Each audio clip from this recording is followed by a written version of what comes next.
Okay, so I'm going to X that idea. It is really good to see everybody, and welcome to our first event of 2020. Pretty excited about the finish to last year. When we go back to last October, and we announced, hey, we're going to survive, go forward with the second year, and started our fundraising, etc. And that's why I haven't seen a lot of me. We've been a little bit busy with that, but we have developed some great new sponsors, and the community has responded to our call. We're about 75% of the target level that I had spoken about in October. But we still have several yet to pledge. They're still working through their process. So I'm still hopeful that we'll get there, and I believe we really will. So we have some folks here. Look at you guys. You're already hanging out together. So thank you. We wore ties. You dressed the part. You dressed the part also. Exactly. Exactly. Did Steve make it? He hasn't made it. Steve's in here. Okay. And Karen didn't make it, but she said she might. But thank you to them, because it really helps keep the momentum going. And the Stamford Next program, the Innovation Places program that's here, had a call for their RFP for funding. So we submitted for that last Thursday. So we're in consideration for matched funding through that process again, which is really good. Delighted to have the team from Rise here. Matt and Mike, great job. Thank you for setting up and bringing stuff. They have brought swag for people who ask the best questions.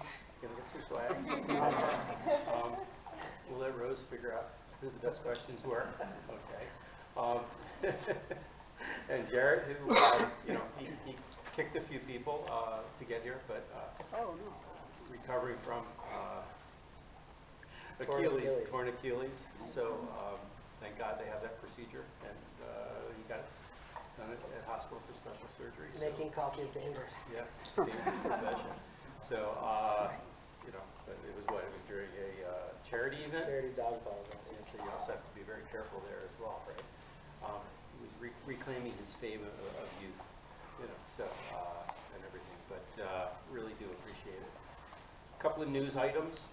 Adam is not here from Massarasi because he had kid coverage problems.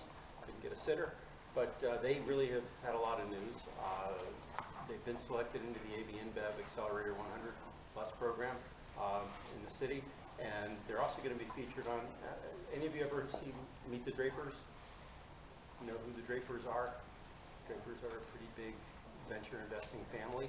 And they have a show. And they are going to feature Massarasi on that show for March 7th. And as part of that, they do a kind of like a Kickstarter funding campaign as well. So you'll be getting details from me about that, and feel free to participate and support your friendly brands because it goes with the appearance, and we'd love to see you make it and win. And he's getting a lot of other support out of AB InBev as part of that process. So it's pretty cool. March 11th is our next community meeting. It's going to be where Sanj, you're there. Thank you. We're going to be out at the Stamford Town Plaza again. So that's our full meeting where we start with advisor office hours. Then we'll do sampling and networking and into dinner. And our featured speaker is going to be Amy Miller, who is Ted Miller's sister, who happened to have started Amy's Ice Cream down in Texas.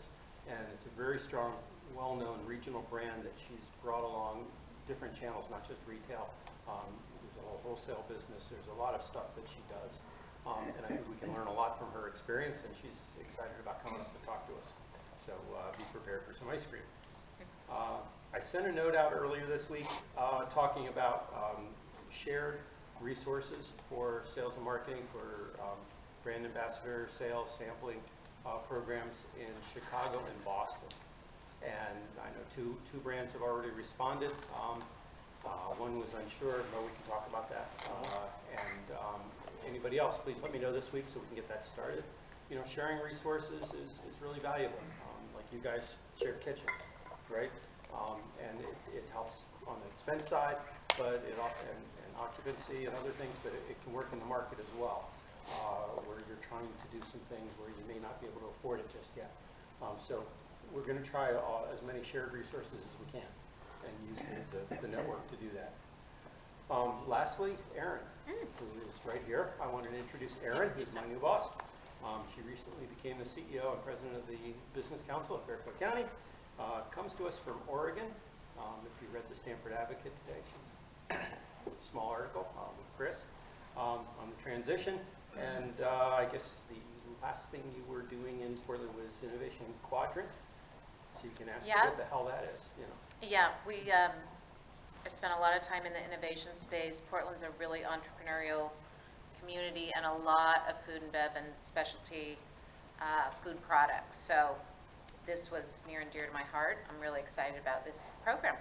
So Jarrett, if Grant needs any help in Oregon, we have it. Okay. It's a bi-coastal thing we do here.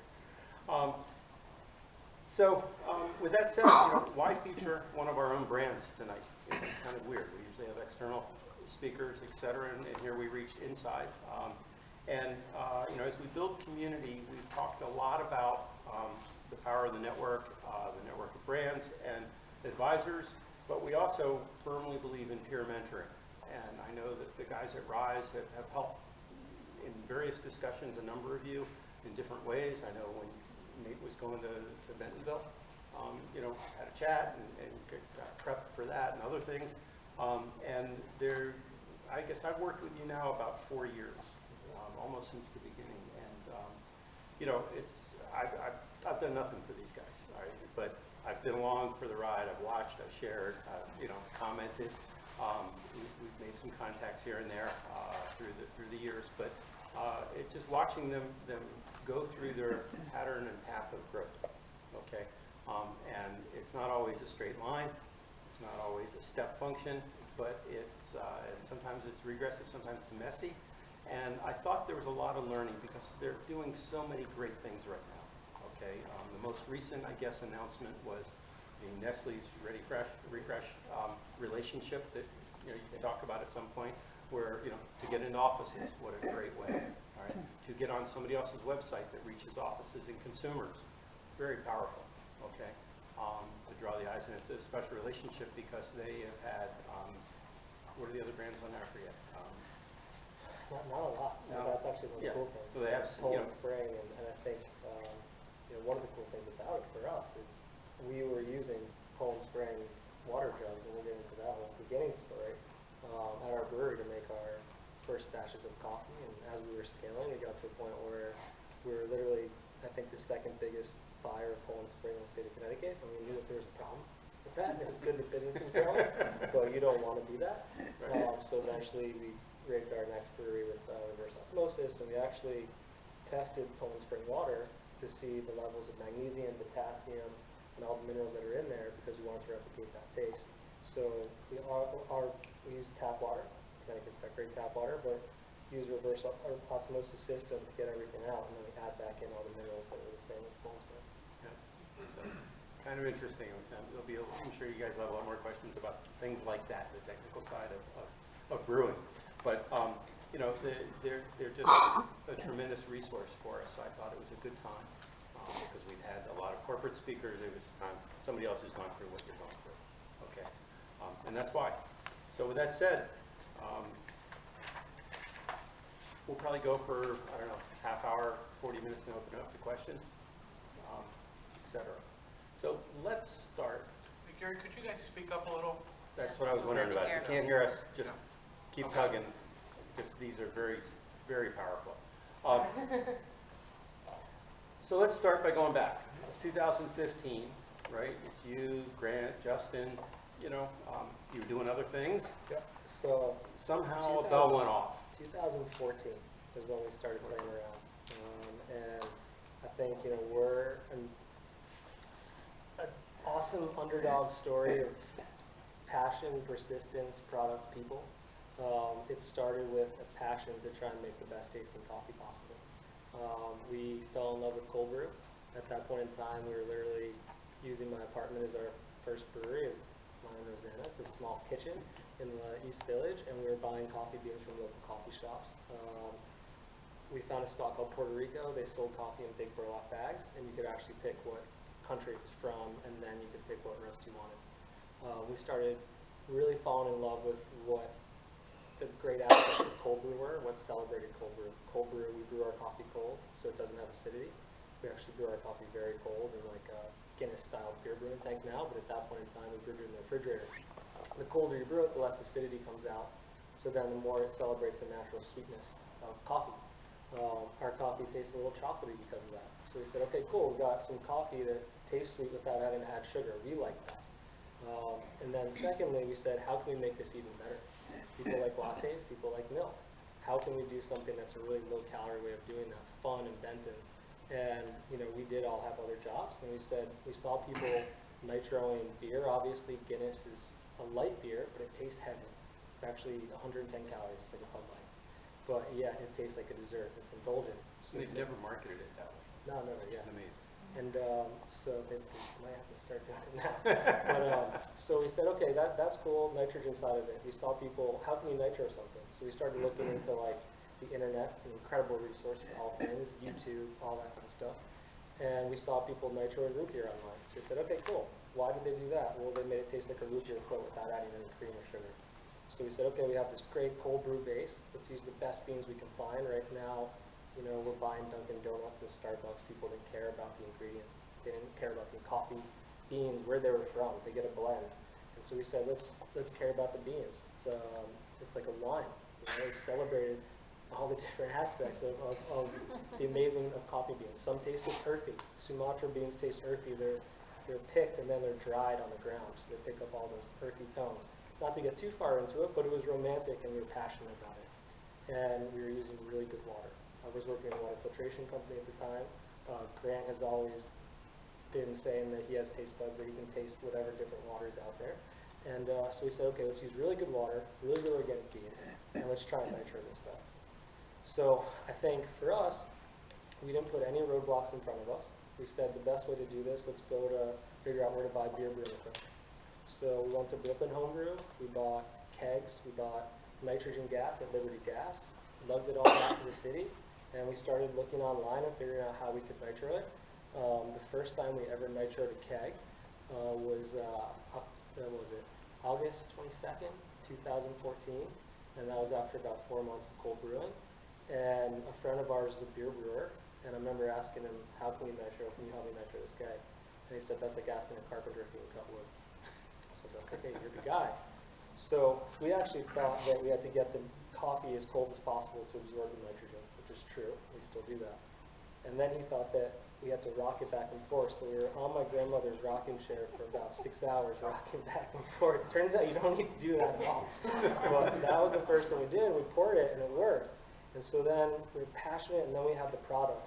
And then we said, okay, well, what can we do with this? Let's share it with people. We brought it to friends' parties. I had a birthday party. We were drinking it. We had friends who started asking us for little mini kegs for their parties. And we just went for it. And so we ended up, a friend of ours had a restaurant in Brooklyn called Colony. And he asked us if we could try and get that coffee on tap.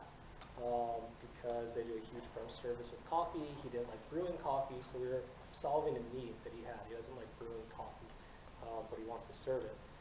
So we go there. His espresso machine's broken, and I remember his name's Tamara, and Tamara looks at me, he's like, perfect, you're here. My espresso machine's broken. I'm like, I don't know anything about that. But if you like this, you'll never have to worry about that again. Because he had 8 tap handles on his bar, and we said, whatever's performing the least well, we can replace that with coffee. And then you won't have to brew coffee anymore. We'll just get it to you in kegs, and you can serve it off there. So we brought everybody over. Long story short, everybody liked it. And he said, cool, this is a Wednesday. He's like, I want kegs on Friday. So called up Grant, and we're like, okay, we're in business. No name, no money, no business plan. Heavy strategy emphasis here. The worst margins in the world, buying coffee beans at a coffee shop. But we said, let's see what happens next. Let's see if one person wants to buy this thing that we're passionate about. Let's see if that one person can sell it to someone we don't know, and if they like it. And then let's see what happens. And so it turns out, we went through the whole keg on that Friday of brunch service, and they needed a new one on Sunday. And we brewed it over time and turned Grant's Garage into the first nitro cold brew brewery in the country. I don't know, maybe. We hadn't heard of one. And then we just went for it. And I think for like 4 months, we still hadn't named our product. And the reason why I think that's important for an entrepreneurial side of it is we didn't put any roadblocks in front of us. We just kept going, and we focused on the product, and we were passionate about what we were doing, and we just kind of all started taking these leaps of faith where we knew that good things would happen if we stayed focused there. Because if we started worrying about getting the perfect advisors and the perfect investors and the perfect name, that would slow us down. And we were in pursuit. So we eventually started asking people, what are they calling it? The bartenders are calling it. What are people calling this? You know, and they're like, oh, well, they're calling it Rev. It's giving the kitchen, the chefs incredible energy. So we're like, okay, Rev, that's strong. That's a strong name. It's like an energy drink name. And we wanted something to be organic and happy and remind you of the morning. And people kept saying to us too, bless you, that when our coffee would pour, there'd be a great cascade, and they'd say, can I drink it now? Should I let it rise? I'm like, okay. Rise is a good name. We were thinking very simple. Cascade was in our head, but it reminded us of detergent. It reminded people of the mountains up in the Pacific Northwest, and we wanted it to be our own thing. We wanted it to be uplifting and happy. So we named it Rise, and one of our big breakthroughs, and I'm trying to speed up a little bit, but one of our big breakthroughs, and this gets into Ready Refresh, is a lady named Irene that worked at a big architecture firm down in the financial district. She said, she's a regular column. I love this coffee to Brian, the bartender. Can I get this in my office? And Brian's like, let me talk to the guys. So we get an email from Brian, like, hey, we got a regular. She's got a big office downtown. Can you guys give her coffee? And Grant, Justin, and I kind of got together, and we're like, well, we have no business plan. We are just about to name it. So, yeah, we do this all the time. Sure, let's do it. So we just said yes, and then we started figuring it out. And we rigged a kegerator that would serve CO2 beer, carbonated beer, and we just put a nitrogen faucet on it, set up a nitrogen tank to the back, and we went off. And at that point in time, we had one restaurant, and then eventually their sister restaurant. We got in our first office, and our first 6 months of growth was maybe like 2 or 3 more offices and 2 or 3 more restaurants. It was all kegs. It was all kegs. And High margin business. yeah. I mean, I think fast forward a year later, we were probably in about 300 offices, and fast forward to now, these cans are in probably 15,000 stores nationwide.